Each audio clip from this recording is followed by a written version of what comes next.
नमस्ते, मेरा नाम है राजीव और आप देख रहे हैं भोजपुरी प्लेनेट यूट्यूब चैनल। इस वक्त की बड़ी खबर आ रही है भोजपुरी की सुपरस्टार सिंगर और एक्टर अक्षरा सिंह की तरफ से। जी हां, अक्षरा सिंह का नया वीडियो सॉन्ग रिलीज होने जा रहा है, जिसकी जानकारी अक्षरा सिंह ने अपने सोशल मीडिया अकाउंट से दिया है। आपको बता दें कि अक्षरा सिंह के इस गाने का पोस्टर सोशल मीडिया के माध्यम से रिलीज कर दिया गया है, जिसे भोजपुरी दर्शक काफ़ी ज़्यादा पसंद कर रहे हैं। आपको बता दें कि अक्षरा सिंह के इस वीडियो सॉन्ग में अक्षरा सिंह के साथ सुपरस्टार सिंगर राकेश मिश्रा भी नजर आने वाले हैं। आपको बता दें कि अक्षरा सिंह के इस गाने का बोल है करीना बलम जी मन मानी, जिसको आवाज़ दिया है अक्षरा सिंह ने।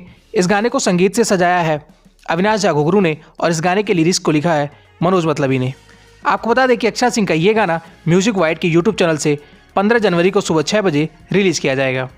आपको ये जानकारी कैसी लगी हमें नीचे कमेंट बॉक्स में कमेंट करके जरूर बताएं। वीडियो अच्छी लगी तो वीडियो को लाइक करें, शेयर करें और भोजपुरी जगत से जुड़ी ऐसी तमाम खबरों के लिए हमारे चैनल को सब्सक्राइब करके बेल नोटिफिकेशन जरूर दबा लें। शुक्रिया।